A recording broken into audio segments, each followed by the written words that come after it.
to 25 Wild Christmas Review Days, day one of the cartoon specials. I'm back with the hat that don't fit my head. What's that? What's that you say? Hang on, let me take the hat off. What's that? That's right, I did say multiple times that I would never do this again, but as established the last time I did this, I'm a liar. Honestly, I had an idea. And not even just recently. This was an idea I had 2 years ago when I was doing 12 Wild Christmas Review Days. And I don't know, I thought this was an interesting idea. You know, we'll put this series on a not super canceled, but possibly going to return, but maybe will never return status. Because I don't know, it keeps happening. As a matter of fact, it keeps happening every 2 years. The first set of 25 episodes came out in 2018. Then the Halloween series came out in 2020. 12 Wild Christmas Review Days came out in 2022. And now it's 2024. So I don't know, maybe in 2026 you'll get another set of these. Possibly. Maybe not. Hey, check it out. We're underwater for this one. So you may have an idea what I will be talking about this time around just by the title alone. But to give you a general idea, I will be talking about the cartoon specials and not necessarily the animated specials like the Grinch or the Rankin Bass stuff, which are animated. I've already discussed those in this little series. I'm specifically talking about animated shows, cartoon specials. So today we will be talking about SpongeBob, and the entire month up until Christmas Day, it'll be a different show, different holiday specials, because I thought the idea was interesting. I'm still a cartoon guy, and I just want to talk about them, and there's nothing you can do about it, so sit down and watch. Merry Christmas. Now, don't let today's title fool you, nor let tomorrow or the days to come fool you. I'll be talking about a variety of different animated shows, particularly different kinds. Today and for the next couple of days, we're going to talk about some Nickelodeon specials, followed by Cartoon Network specials, followed by maybe 1 or 2, possibly 3 Disney Channel specials, and by the end, we are going to talk about some adult animation, because I do like some adult shows. It's going to be a little interesting when we get to that particular group of animated specials, because as you know, adult animations, they just keep going and going and going and going and going and going and going and going. So I gotta play it smart here. I'm not gonna spend the entire episode discussing every holiday episode that Family Guy has. I think I would lose my mind if I did that. Maybe Family Guy was the wrong example. The Simpsons, that's better. I'm not doing that. I believe the limit I'll be talking about per show is 3 episodes max. Today, of course, we'll be breaking that rule already. There's a particular reason why. Just because I have to discuss it, but I really don't think I'm breaking a rule, because they're not Christmas specials. Alright, I said it. They're not. But we gotta talk about them. So that's just a little heads up what's going to be going on here. For 25 days, I will be talking about 25 different animated series, mostly children's shows, but we will throw in some adult animations also. I should also emphasize I will not be talking about a large amount of shows on one particular network, particularly with Nickelodeon, Cartoon Network, and Disney. I know there are probably a few shows that you will think I will talk about. I'm not going to be able to talk about every single one. I tried to get a list of the more popular, frequent shows, which I know already might be a bit of a head scratcher, because if I miss out on a show that is very popular on a certain network, you're probably going to wonder why I didn't choose that one.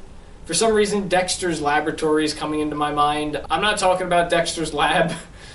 That's not on the list, so don't get your hopes up. Let's kick it off with the cartoon that I guess deserves to be the first one to talk about. I've got some choice words. Not all of them will be great. Let's now talk about the SpongeBob Christmas specials.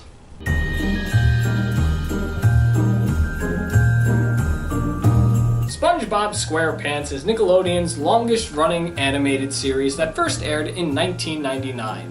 This year, they're celebrating their 25th anniversary in various ways, not only by having SpongeBob and Patrick host both the Super Bowl and Kids' Choice Awards, but also invading the Nicktoons network with a non-stop marathon of every episode. In other words, no different than what the network already does. The show, if you're not aware of it, focuses on the many adventures of SpongeBob SquarePants in his hometown of Bikini Bottom. In 2000, their first Christmas special premiered called Christmas Who, or Patchy the Pirate presents a SpongeBob Christmas special, if you want to get technical. The special sees SpongeBob getting everyone in Bikini Bottom together to celebrate Christmas for the first time, and having them prepare for Santa's arrival. Everyone gets in the spirit except Squidward, who finds the whole thing ridiculous and made up. In 2012, a second special premiered, this time done with stop-motion animation called It's a SpongeBob Christmas, which not only aired on Nickelodeon, but also aired on CBS. Making this the first time I became aware that Nickelodeon and CBS were owned by the same parent company. This stop-motion special sees Plankton feeding everyone in Bikini Bottom Jerktonian fruitcakes to turn them all naughty. This plan is to make him seem like the only nice person on Santa's list, in hopes to get the Krabby Patty formula for Christmas. Finally, in 2021, SpongeBob's Road to Christmas premiered and saw SpongeBob, Patrick, and Plankton traveling to the North Pole to give Santa a gift he left behind at SpongeBob's house the year prior. So I'm just going to talk about the episodes in the order that they premiered and how I just introduced them. I'm also going to give my small thoughts on these shows because some of these shows will be the first time I'll be talking about them. I'm not going to go too much into SpongeBob because if you've been with me for a while, you'll know my thoughts on it. Of course, things have changed in the last couple of years since I've last done a SpongeBob review of any kind. What I will say, though, is keep your eyes out for the future because I may have another thing to say about SpongeBob coming out maybe next year. I've got some choice words. But SpongeBob, I think it's fine. I think just like everybody else, the stuff that came before the first movie, that is what a lot of us grew up on and what the show is mostly known for. And I think the people making the show now especially recognize that just because, well, stuff has happened. Obviously, there is still an audience for it. I have to be honest, I have not caught up with the newer stuff lately, although I've been aware of what's been going on in the show. Sometimes I'll catch a new episode here or there if I'm flipping through the channels, but I'm not an active viewer like I used to be, but clearly there is still an audience because it's still going and it doesn't look like it's going to stop anytime soon, especially with the more announcements that we're getting about new spin-offs and new movies in development. They just recently announced who was going to be in the fourth movie. That's a bit of a summarize of what I think of the show right now. In terms of the Christmas specials, well, I love Christmas Who. I think it's a perfect Christmas special. It's actually one of my top 5 Christmas specials of all time. I make sure to watch that one every year just because it is a classic. I've yet to hear one person say that they do not like Christmas Who. There's a lot of memorable moments in that one, and a lot of people may not know this, but this is actually the first time Patchy the Pirate was in the show. I don't exactly remember the reasoning behind why they inserted Patchy the Pirate and why they decided to add that element to it. I highly doubt it has anything to do with that they didn't have a long enough story that was set in Bikini Bottom to fill up the, at this point, 24-minute mark. I think there's a story out there somewhere. I remember seeing a video where Tom Kenny was doing a panel explaining the history behind Patchy the Pirate. There's probably a reason. If I find the reason, maybe I'll include it here. I don't want to sound like one of those guys that absolutely hypes up an episode when we all know that it's great already.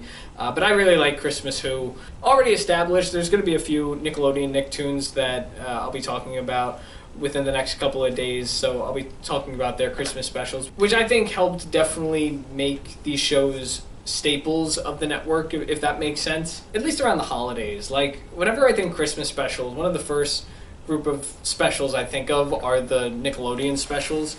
I think a lot of that has to do with the Nickmas promos that aired around the time a lot of these specials aired. If you've been with me for a while, you'll know that I have a huge love for those little bumpers and promos and just little animations that aired in between the episodes and the shows. I've talked about them a number of times. I will not be talking about them again this year. I may reference them from time to time, but you already know my thoughts if you've been with me. But I think those promos definitely helped make the network what it was around the holidays. Like, it seemed very joyful and friendly and just very other word. Okay, now I can't think of the word, but I mean, are you following? Do you get what I mean? The special's a classic, and it's good. It was good for the network. I really don't have much to comment on it. I think that's because there's really nothing that I don't like about it. But I will say there is one thing that bothers me about it, and that's that Sandy just kind of leaves. She's just in the beginning. That's it. It's a really interesting concept that the citizens of Bikini Bottom have never heard of Christmas before, which I guess makes sense because they're underwater, they're fish and sea creatures. Of course, they're not going to know what goes on above the surface, which is a bit of a head scratcher because if they never heard about Christmas, how did they hear about Halloween and Valentine's Day, which obviously came before Christmas Who? Surprisingly, we haven't gotten an Easter special yet, but I could see why we probably wouldn't get one. But they did do a bunny episode. So the concept's really cool, which is what I think really sticks out about the special. Because up until that point, this was like season 2 of the show, this was the first time a lot of the characters were just kind of scratching their heads and being like, what is this? Like, what are you talking about?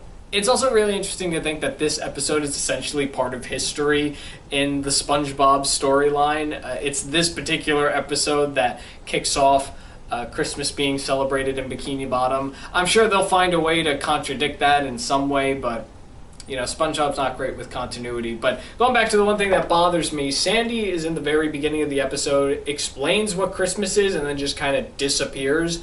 And we don't see her for the rest of the episode. And it's not that Bikini Bottom didn't do anything wrong when celebrating Christmas. It seemed like that they were doing it all the way that they were told to do it. And I mean, you don't have trees under the water, but those coral trees, like that seemed to be a great substitute for Christmas trees. I mean, it seemed like they were doing everything right, but it mainly came down to Santa's arrival, which I think in the back of all of our heads, we know why he doesn't show up when everybody's waiting. I see why they didn't keep Sandy around for the episode, because then there wouldn't have been the story that we got. But at the same time, it is just kind of weird that she just disappears. Like, she just explains it and then goes, okay, have fun. Hope it goes well. I'm going to be here. That's the only thing I could honestly say is a bit bothering. It's not something that I hate about the episode, but it's just something I keep in the back of my mind. I really like it. I'm sure a lot of people would agree with me. Again, I've not heard anybody say that they hate the episode. And man, that Santa at the ending is absolutely hysterical. There are a lot of funny moments in this episode, and that is why I love it. And I know I briefly touched upon Patchy the Pirate. I really liked his parts also. They make me laugh. He's also one of the most enjoyable things about the episode. It's surprisingly a pretty lengthy subplot also. Like, he's got a bit of screen time in the beginning. It's not as lengthy as his appearance in the Lost episode, but I just enjoy his scenes. They're very memorable. When I was younger, I never understood the bit when he was reading the letter, and then he would read the name, and then it would go, "Name and address withheld." I never understood that, but now that I'm an adult, I get it, and it was clever. For the longest time, that was the only SpongeBob Christmas special, but in 2012, we then got It's a SpongeBob Christmas, which, like already established, is the stop-motion special. It's actually the first stop-motion special. There's another one, it's a Halloween episode, and I'm curious to see if they're ever going to do another stop-motion special. But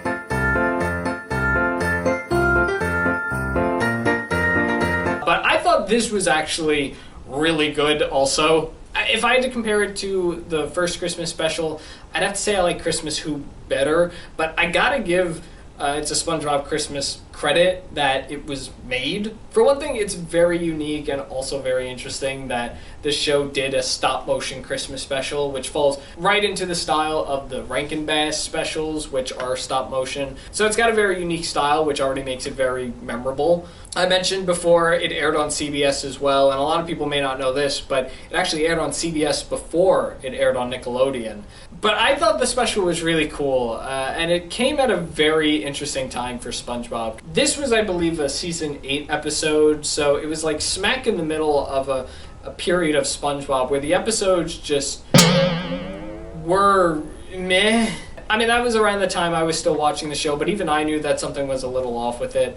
That was around the time where they were really starting to phone in on the character quirks of each character. Like, they were emphasizing their motives. Like, every time you saw Mr. Krabs, oh, of course he's obsessed with money because that's his thing. And we enhanced Patrick's dumbness, which is still a major thing in the show now. Like, this is where a lot of that stuff started. We also got really mediocre episodes that are actually very forgetful. Some episodes are just kind of cruel towards some of the characters. And you also have to remember that this was before Steven Hillenburg had come back to the show. I believe the second movie was in production at this time, or at least in an early stage. But it was before his return, before the show really changed and started its new era of being somewhat viewable again to not just really little kids, but also just everybody, because SpongeBob is an everybody show, but you can tell what episode works or not depending on whatever episode you're watching. You could watch a specific episode from season 6 and be like, this is absolutely childish, it doesn't make any sense, they're doing too much, and then watch an episode from like season 2 or even season 10 and be like, wow, this is enjoyable, I'm enjoying it. And then you have the new stuff where I don't really know who it's for, but it's for somebody. It's a SpongeBob Christmas, which is just kind of smack in the middle, and it was very refreshing to watch because it felt like a very enjoyable show. It had the spirit of the holidays, not even just by the way it looked with it being stop motion, but it was just very enjoyable to watch. If I have it right, I think Tom Kenny had a big hand in creating the episode because he was part of the song that was sung in it. This is the episode that was essentially built around the Don't Be a Jerk song that he performed. I'm personally also a fan of stop motion. I don't see too much stop motion stuff, but whenever I do see something that's stop motion, I give the people behind it a lot of credit because that is not an easy thing to do at all. This time Sandy, she does have a little more to do in the episode. Like, she's not just in the beginning and then she leaves. She actually has a big role in it. Patchy again is in this. I mean, it's a SpongeBob special. Majority of the time when there is a special in this show, Patchy will be in it. It does depend on what episode you see because sometimes he'll physically be there and then other times they'll just put a photo of him with him saying, oh, it's a SpongeBob special. I don't know why they ever did that, but this time around he's actually in the episode, but he's a puppet. He's one of the stop motion characters, which I also thought was very interesting to see. And I enjoyed those bits as well. Not as much as his appearance in Christmas Who, but this is a great runner-up for listing and ranking my favorite SpongeBob specials. The song was also very catchy. I used to listen to it a lot when I was younger when it came out. And again, I'm blown away that they were able to build a story around it, which I think is the first... I think it's the second time that that's happened in SpongeBob, because the first time was Best Day Ever. So second Christmas special gets 2 thumbs up, 1 for each episode. Sure. The final official special, which I guess can fall in line with the new era of SpongeBob that we're in, is SpongeBob's Road to Christmas, which I did not know about until about a week before the episode premiered. I don't recall seeing any promotion about it. I read about it online, and that was interesting. I feel like they just did the SpongeBob rendition of Travel to the North Pole, which is a trope in Christmas stories that happens from time to time. At least with Christmas Who and It's a SpongeBob Christmas, there were original stories there. I didn't feel like this one was as original as the other two. And also, it was not super memorable. I mean, there are things I remember about the episode, which I'll get into. They're kind of the only things that stand out to me for the episode. But in terms of the episode as a whole, it's not really that memorable. It's not even the fact that there's no song in this one, because the other 2 episodes have a song. The more I think about it, I just think that it's an average episode. There's really nothing that really stands out to me, aside from their adventure to the North Pole as a whole. Because this is one of the few episodes, and if not one of the few, then one of the only episodes of SpongeBob where the characters go up to the surface land, and it is not live action, it's not stop motion, the characters are not puppets, it is all animated in the same format as how it is in Bikini Bottom. So we actually get animated humans, animated reindeer, animated homes and trees, things that we typically don't see in SpongeBob, including an animated Patchy the Pirate and Potty. I don't think that I forgot about him. It's Patchy Patchy and their actual trip to the North Pole and the reindeer that really stick out to me about this episode, which I guess is a good thing because that's kind of what the whole episode is around, but I don't know if it sticks out to me in the same way as an average viewer, like, oh wow, this is really cool. Being somebody who grew up with the show, I'm looking at it and I start asking questions like, is SpongeBob not a TV show? Is he real? This is pre-movie discussion, but the one thing that made Patchy the Pirate really funny is that he was obsessive over a cartoon character. It was established, not even before the movie, but actually after the movie for their 10th anniversary, Truth or Square. It was made very clear that SpongeBob was a television show, and there were little hints here and there that maybe SpongeBob was real. Like you have SpongeBob BC with that quick little cutaway to SpongeBob worrying and having a weird feeling that he was kind of the main focus of an argument that a pirate and a parrot were having.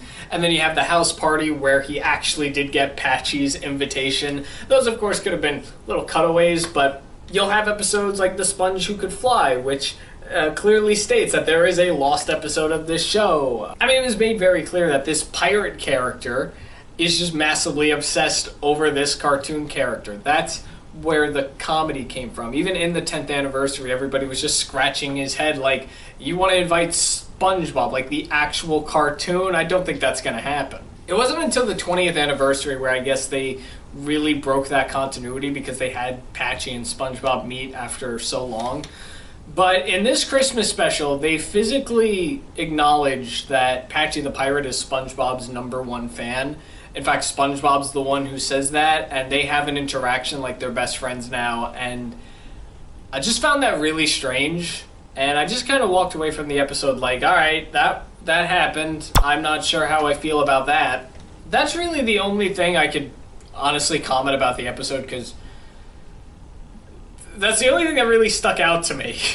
If you're wondering what the present was that SpongeBob gave Santa, it was a note that SpongeBob wrote him thanking him for all that he does around Christmas, which, I mean, why the hell did you put that in a box? You could have mailed that to him, man. Yeah, Road to Christmas, that was an episode. Why does Plankton go along for the ride? Because he wants the formula.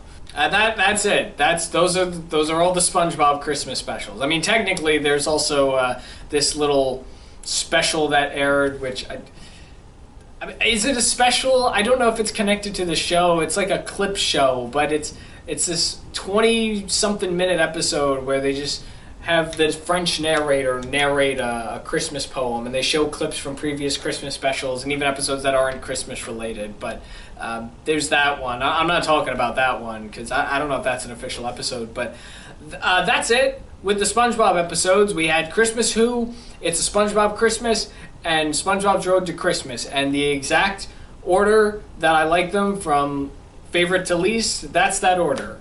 Their order of release. I'm not a big fan of Road to Christmas, but I will give them credit. I do appreciate that we finally got to see what the human world looks like in an animated form. I thought that was cool. I will admit, I think it was cool we saw Patchy in 2D form, but yep, that's my thoughts on those episodes. So those are the SpongeBob Christmas specials. Those are the only SpongeBob Christmas specials.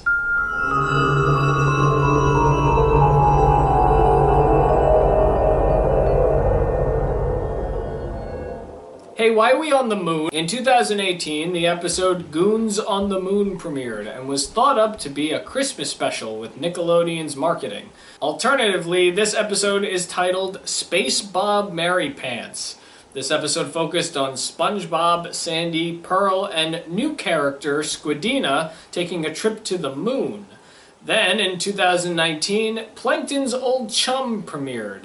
This 11-minute episode saw Plankton tricking SpongeBob into hiding his rotten chum around town when his usual dumping spot is all filled up. The tightly squeezed chum explodes and makes everyone believe it's a special day when chum floats to the ground.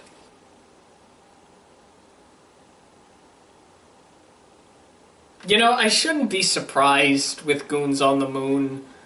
Because Nickelodeon has done this before with SpongeBob. We have gotten SpongeBob stories in the past that have been overhyped.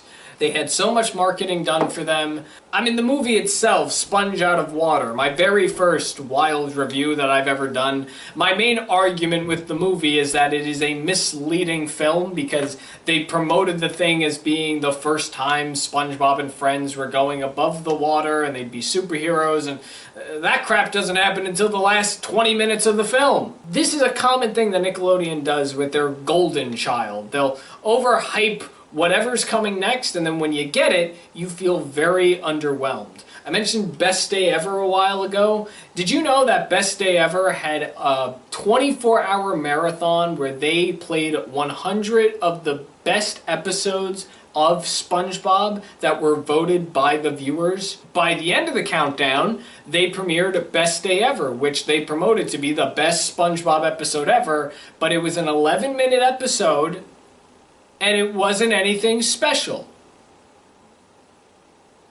Having SpongeBob episodes have an alternate name to it also, that is a common thing that Nickelodeon has done in the past. Some examples are Who Bob What Pants, Lost in Time, that was one of the first ones, actually, to my understanding, unless the Lost episode was promoted like that, or even SpongeBob BC. I mean, a lot of people don't know that that episode is just called ARG. Hell, the Christmas episode we just talked about has an alternate title. But Goons on the Moon was advertised to be called Space Bob Mary Pants, and the only things they showed in the promo were SpongeBob interacting with Santa on the moon. And it was a very mysterious advertisement. I mean, nobody knew what this episode was going to be about. So when you watched Goons on the Moon, you were just like, what the hell is this? At least I was. I was waiting to see where Santa fit into all of this, and you know where he fit? Nowhere! The episode doesn't even have anything to do with Santa or Christmas. It's an ordinary 20-something minute special episode for some reason, where the characters go up to the moon, and that's it. That's all they do. They run into a little problem, but they fix it. It's not a Christmas special. Despite what Nickelodeon claims, this is not a Christmas special for the show. And I refuse to see it as a Christmas special. I don't care that Santa's in it. I'm not feeling jolly. There's only one thing I liked about that episode. The one thing that made me laugh, and that's where Squidward puts his head inside of a crater, because he doesn't get tricked into going onto the trip, but he kind of just gets on the ship, and now he's part of it. But he puts his head inside of a crater on the moon, and he runs into his voice actor, who is animating the episode. That was the only funny thing that I laughed at the episode, but other than that, I didn't really like it. And then Plankton's old chum, which for some reason is also classified as a Christmas special, which it's not. It's only 11 minutes, has nothing to do with Christmas, it just kind of becomes a Christmas special. And in a strange way also, like his chum just explodes, it comes down like snow, and then SpongeBob is like, it's Chum Day! Look at this, it's magic! It's Chum Day! And everybody just kind of goes along with it. There's a reference to A Christmas Carol. The song Three Ships is played in the background. It lasts for like 2 minutes probably, and then that's it. They played this at Christmas. And with that, those are all the Christmas specials. I'm not listing these two episodes with these episodes, because they're their own thing. And then that 'Twas the Night episode and Bikini Bottom, that we're not even counting that. That's SpongeBob at Christmas. I have no idea if they plan on doing any more Christmas specials. I know the spin-offs have done Christmas episodes, and the only one that actually seemed a bit interesting was the Camp Coral Christmas special, where Santa visits Camp Coral and everybody's freaking out, which I guess, you know, if we're including that in the continuity of things, I guess that's their first exposure to Christmas, but I'm not believing that Camp Coral is really part of this timeline. I saw like 3 episodes of the show. I did not like it at all. But I don't know if they have any plans for any further Christmas specials. If they keep running the show, we'll probably see a few in the next couple of years. I will say the one Christmas special I am fascinated to see if they will ever do is their rendition of A Christmas Carol, which I'm really surprised they haven't done yet. I feel like they have a perfect setup for it, with the Krusty Krab and Mr. Krabs as the boss being very greedy, wanting them to work on Christmas Eve. Like, I'm very surprised they haven't done that yet. They'll probably do it at some point, and if they do it, I'm not going to be surprised even if they miss the opportunity by having Mr. Krabs be Scrooge. But we'll wait and see if that ever happens. And if just by chance somebody who works on the show does end up watching this and they make that episode, I would like to be paid. That's it. That's SpongeBob at Christmas. That concludes day 1 of 25 Wild Christmas Review Days, the cartoon special. I gotta get used to saying that. We're done talking about the sponge. We're gonna push him to the side because we've talked about him long enough. Now let's move on to some other Christmas specials, particularly tomorrow, where we're going to talk about another very popular Nickelodeon cartoon that doesn't have as many Christmas specials as SpongeBob, but has 2. That's not a lot. No, tomorrow we're going to experience what it's like if Christmas was every day. Also, what if we wished things? You probably know what I'm going to talk about anyway. But come back tomorrow to hear my thoughts about that. We got a whole month of new Christmas content, so you might want to strap in for it, even if you're just listening to it while you do something, while you're working. This is great background noise. I hope this is a great sound to listen to. Come back tomorrow. It should be fun, hopefully. Thanks for watching The Wild Review. I'm The Wild Reviewer, and you just saw me review a thing.